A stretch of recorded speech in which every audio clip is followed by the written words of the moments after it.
Be me, Elizabeth, 32. I try to stay informed about social issues and work to recognize harmful patterns like toxic masculinity and male privilege. Have this ongoing frustration with my younger brother, Adrian. He's 24 and honestly the perfect example of everything wrong with men today. Adrian has been living with our mom for the past 3 years. Dropped out of his engineering program junior year with some vague excuse about not being ready. Hasn't held a job for more than 6 months since then. Spends most of his time sleeping until 2 p.m. and playing video games. Barely showers. Room smells like a cave. Hasn't dated anyone in forever. Classic failure to launch syndrome that I've read so much about. Family dinners are always awkward because of him. Mom keeps making excuses like he's just going through a rough patch.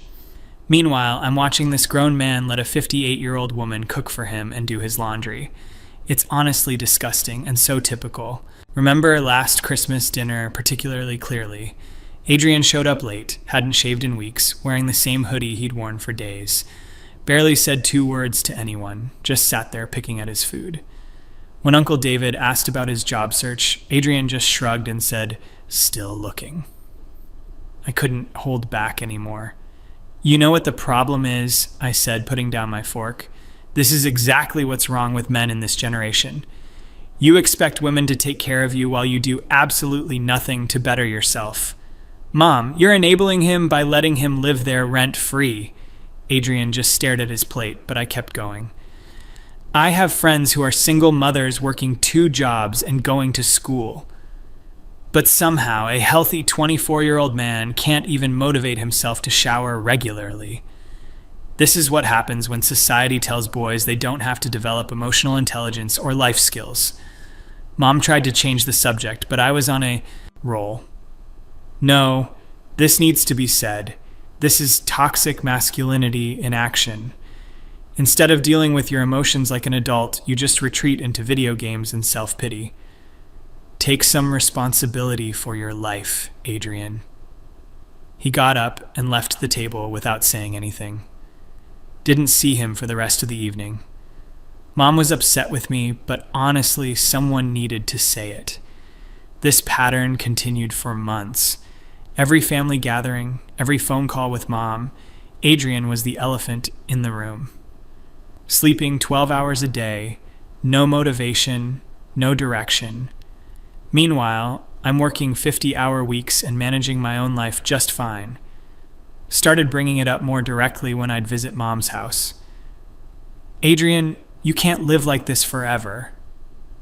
What's your 5-year plan? What are you even doing with your life? Do you realize how this looks? A grown man being supported by his mother?"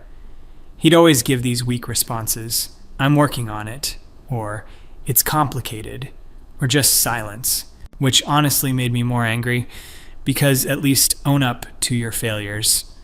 Had a particularly heated argument with him last spring. Found him at 3 p.m., still in bed, curtains drawn, room smelling stale. "This is ridiculous, Adrian. Get up. This isn't normal behavior. When I was your age, I was working full-time and finishing my degree." He mumbled something about not feeling well. "You never feel well because you don't take care of yourself. You don't exercise, you don't eat properly, you don't have any structure. This is what happens when men aren't taught to be accountable. You don't understand, Elizabeth." "What don't I understand? That you've chosen the easy path? That you'd rather live like a teenager than face adult responsibilities?" Stormed out of his room feeling completely frustrated. Told Mom she was doing him no favors by coddling him. He needs tough love, not constant accommodation. This went on for literally years. Every conversation somehow came back to Adrian's failures. Used him as an example when talking to my coworkers about male privilege. My brother is the perfect case study in how men expect the world to revolve around them. Genuinely believed I was helping by refusing to enable his behavior. Thought maybe harsh reality checks would motivate him to change. All my friends agreed that someone in the family needed to hold him accountable. Fast forward to 3 weeks ago. Was at Mom's house helping her organize some paperwork. She had to run errands and asked me to sort through a pile of mail and bills, told me to put anything important in the kitchen drawer, going through the stack, mostly utility bills and junk mail. Then I see an envelope from Riverside Mental Health Associates, addressed to Adrian. Wasn't trying to snoop, but the envelope was already partially opened. Could see what looked like an appointment reminder card sticking out. Told myself I was just organizing Mom's mail properly. Pulled out the card to see if it needed immediate attention. Appointment reminder for Adrian Rodriguez. Weekly therapy session with Dr. Patricia Williams. Depression, anxiety treatment, Tuesday, 2 p.m. Had next week's date on it. Stood there staring at this card for probably 5 full minutes. Adrian was in therapy for depression. How long had this been going on? Kept digging through the mail with shaking hands. Found another envelope from the same clinic, this one sealed. And then another one from something called Behavioral Health Services, all addressed to Adrian. Sat down at Mom's kitchen table, feeling completely disoriented. When had Adrian started therapy? Why didn't anyone tell me? Was this recent, or had it been going on for a while? Heard the front door open and Mom calling out that she was back. Quickly shoved all the mail back together, but kept the appointment card. Mom, can we talk about something? Showed her the appointment reminder. Watched her face change completely. She got that look like she'd been caught in something. How long has Adrian been going to therapy? Elizabeth, that's not really our business. How long, Mom? She sat down across from me, looking exhausted. About 8 months now. 8 months? Why didn't anyone tell me? Because we knew you'd react exactly like you're reacting right now. Felt like I'd been slapped. What do you mean, react how? You think therapy is just another excuse for him, don't you? Honestly, part of me did think that, but I was more confused than anything. What is he even going to therapy for? Mom looked at me for a long time before answering. Depression, Elizabeth. Severe, clinical depression. The words hit me like a physical blow. Depression since when? The doctors think it started in college, maybe even before. That's why he dropped out. That's why he's been struggling. Sat there trying to process this information, but he never said anything about being depressed. He barely talks to any of us. Mom's voice got quiet. Especially not to you. What's that supposed to mean?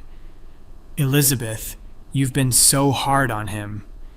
Every time you see him, it's another lecture about how he's failing. Did you think that was helping his mental health? Felt defensive immediately. I was trying to motivate him. Someone had to tell him the truth about his behavior. How was I supposed to know he was depressed if he didn't say anything? Mom rubbed her forehead like she had a headache. He tried to tell us in his own way. All those times he said he didn't feel well, that it was complicated. He was asking for help and you just kept pushing. My mind was racing back through years of interactions. All those times I'd called him lazy. All those lectures about taking responsibility. The Christmas dinner when I humiliated him in front of the whole family. How bad is it, Mom? Her eyes filled with tears. He had what his doctor calls a crisis episode 6 months ago. He told me he didn't want to be alive anymore. Felt like the floor had dropped out from under me. What do you mean he didn't want to be alive? I mean exactly what you think I mean, Elizabeth. Sat there in complete silence. My brother had been suicidal. While I was lecturing him about male privilege and toxic masculinity, while I was calling him lazy and unmotivated, he was literally fighting to stay alive. Why didn't you tell me? Because look at how you're reacting now. You're making it about you instead of about him. He specifically asked me not to tell you because he was afraid of your judgment. That hit harder than anything else. My own brother was afraid to tell me he was struggling with mental illness because he knew I would judge him for it, because I had already been judging him for it. I need to talk to him. Elizabeth, I don't think that's a good idea right now. He's finally making progress in therapy. He's starting to feel a little better, but I was already heading upstairs. Needed to see him, needed to understand. Knocked on his bedroom door. "Adrian, can we talk?" Heard movement and then his voice, cautious. "What about?" "I know about the therapy, about the depression." Long pause. "Come in." Opened the door to his room. Hadn't really looked around in months because I was always too busy lecturing. Room was actually cleaner than I remembered. Bed was made, desk was organized. Adrian was sitting at his computer, looked like he'd been working on something. "Mom told you?" "I saw your appointment card." He nodded and gestured to the chair by his desk. "Okay." Sat down, feeling incredibly awkward. "How long have you been depressed?" "Honestly, probably since high school. But it got really bad in college. That's why I couldn't finish." "You never said anything." He laughed, but there was no humor in it. "When? Between all your speeches about how I was failing at life? When exactly was I supposed to bring up that I could barely get out of bed?" Felt my face flush with shame. "I thought you were just unmotivated. I thought you were being lazy. I was trying to help." "Help?" His voice got sharper. "Elizabeth, you told me I was everything wrong with men today. You said I was a failure to launch. You compared me to your successful female friends. How was any of that helping?" Realized I had tears in my eyes. "I didn't know you were sick." "But would it have mattered? Would you have been nicer to me if you knew I had a diagnosis?" The question hung in the air. Honestly, wasn't sure I could answer it, because part of me had always thought depression was overdiagnosed, especially in men who just didn't want to try hard enough. What does depression actually feel like? Adrian looked surprised by the question. Took him a while to answer. "It feels like you're drowning, but everyone around you is breathing fine. It feels like there's this weight on your chest that never goes away. Like every simple task takes enormous effort. Getting out of bed, taking a shower, making a phone call. Everything feels impossible." Continued listening as he talked. "The worst part is how guilty you feel for not being able to do normal things. Everyone expects you to just push through it. But it's not laziness, Elizabeth. It's like your brain is broken."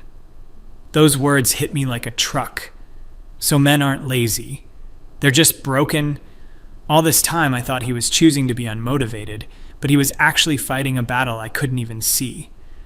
"Why didn't you tell me sooner?" "Because of how you reacted to everything else. You made it clear that you thought I was just making excuses. That I was weak for not handling things like you do." Remembered all the times I'd dismissed his explanations, called them excuses and deflections, told him he needed to take responsibility instead of wallowing. "I made it worse, didn't I?" Adrian was quiet for a long time. "Yeah, you did. Every time.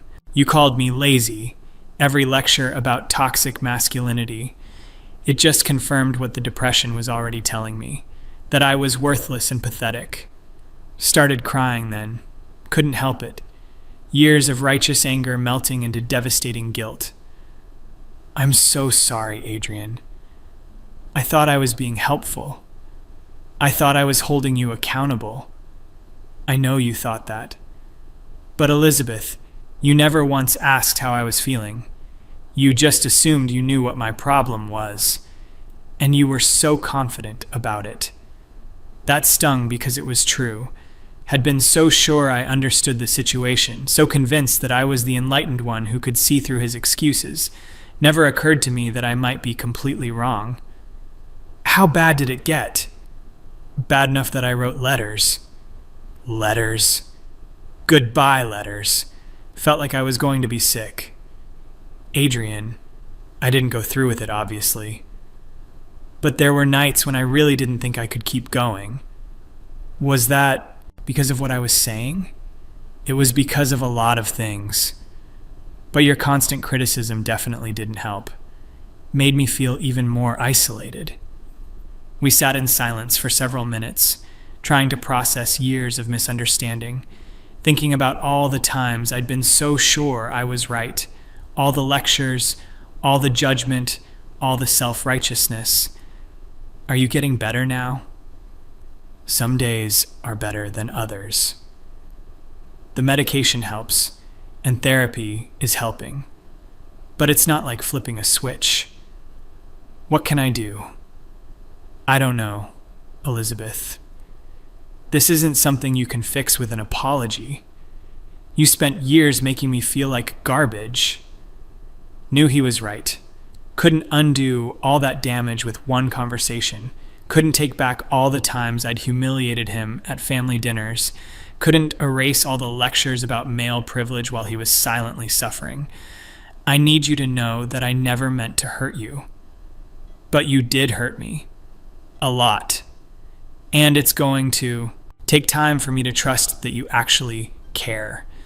Left his room feeling completely hollowed out. Went home and couldn't stop thinking about everything he'd said. How confident I'd been in my analysis of his problems. How wrong I'd been about literally everything. Spent the next few days replaying every interaction we'd had. All the family dinners where I'd made speeches about his failures. All the times I'd used him as an example of toxic masculinity. All the lectures about taking responsibility while he was fighting suicidal thoughts. Realized how much damage my self-righteousness had caused. Thought I was being enlightened and holding people accountable, but I was actually just being cruel to someone who was drowning. And I was too arrogant to see it. Started researching depression more seriously. Learned about how it can look like laziness from the outside. How men especially are taught to hide emotional struggles. How criticism and shame make it worse, not better. Everything I'd been doing was exactly wrong. Every lecture about accountability was pushing him deeper into isolation. Every comparison to successful women was confirming his sense of worthlessness. I had been unwittingly torturing someone who was already in pain. Called Mom a few days later. How long have you known? Known what? That Adrian was depressed, not lazy. I suspected something was wrong for a long time. But I didn't have words for it until he got diagnosed. I just knew he wasn't the same person he used to be. Why didn't you stop me from being so hard on him? I tried, Elizabeth. But you were so convinced you were right. You wouldn't listen to any other perspective. Realized this was true. Anytime Mom had tried to defend Adrian, I'd accused her of enabling, told her she was part of the problem, been so sure that tough love was what he needed. I've been a terrible sister. You've been a sister who cared but didn't understand. The question is what you're going to do now. Spent weeks trying to figure out how to repair the relationship. Couldn't just pretend the last few years hadn't happened. Couldn't act like one apology fixed years of judgment and criticism. Adrian had made it clear he didn't trust my sudden change of heart. Tried small gestures at first, texted him articles about depression that I was reading, asked Mom how his therapy was going, stopped making any comments about his lifestyle when I visited, but could tell he was still guarded around me. Conversations were stilted and careful. Could see him watching me, waiting for the judgment to return, waiting for me to slip back into lecture mode. Had dinner at Mom's house last week. Adrian actually came downstairs and ate with us. Looked better than he had in months. Was talking about maybe taking some online classes. Felt proud of him but also devastated. Realized this progress was happening despite me, not because of me. He was getting better now that I'd stopped actively making things worse. That was a hard truth to face. How's therapy going? I asked carefully. It's good. Dr. Williams is helping me understand a lot of things. Like what?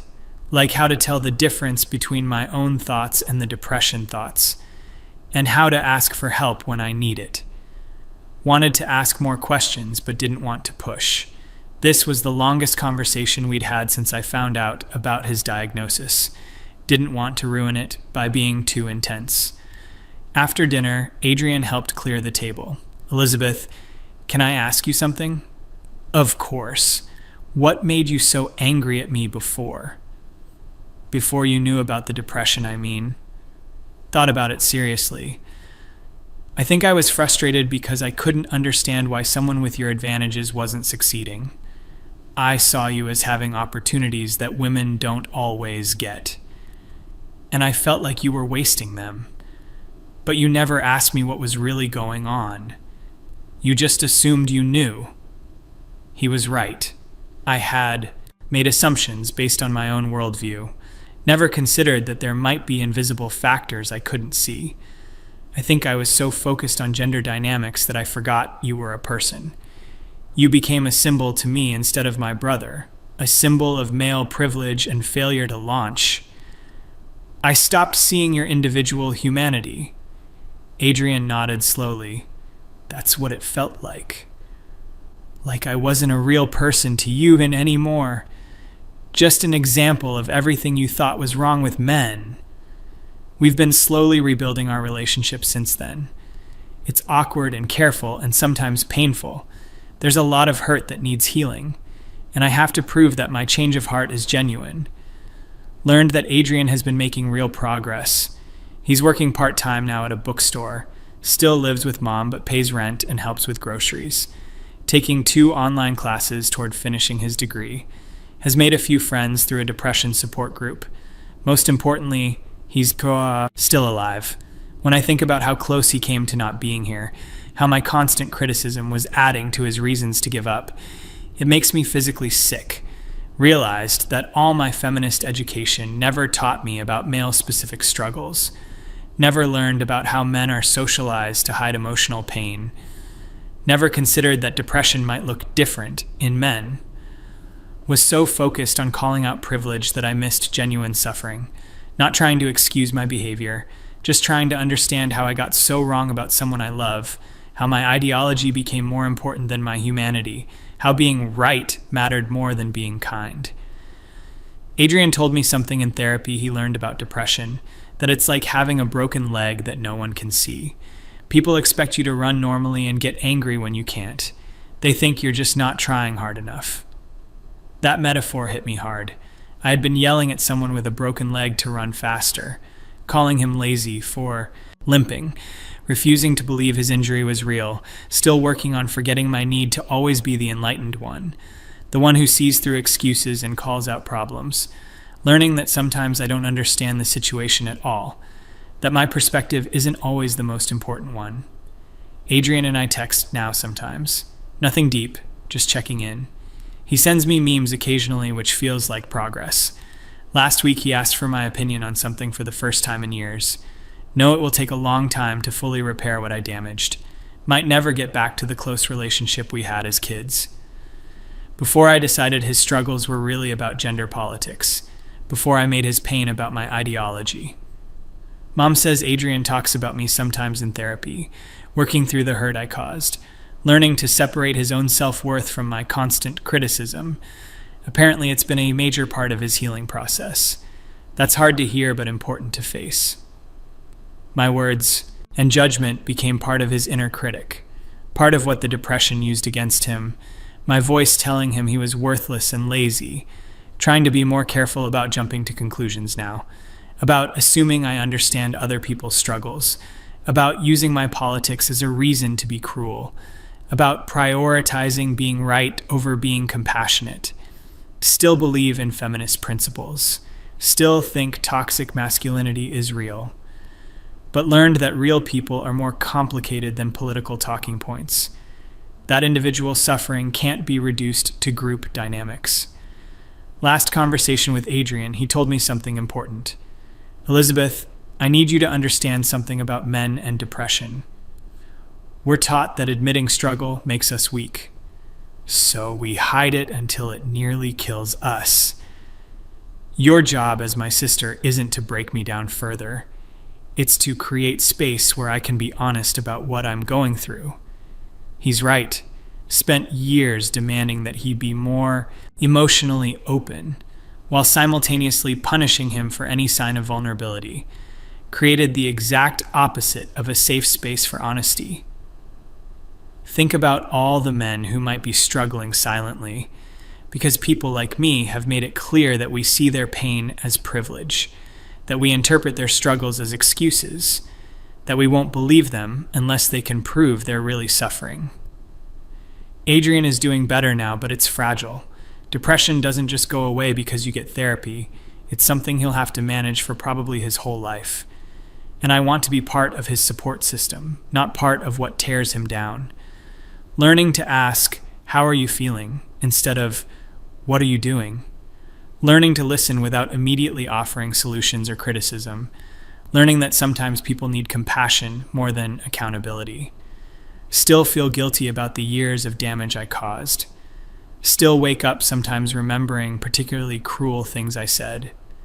Still worry about how close I came to losing my brother permanently and how much of that would have been my fault. But Adrian is alive. He's getting help. He's slowly building a life that works for him. And maybe, eventually, he'll forgive me for taking so long to understand. That he wasn't broken by choice. That he was fighting a war I couldn't see. And that my job was to be his ally, not his enemy.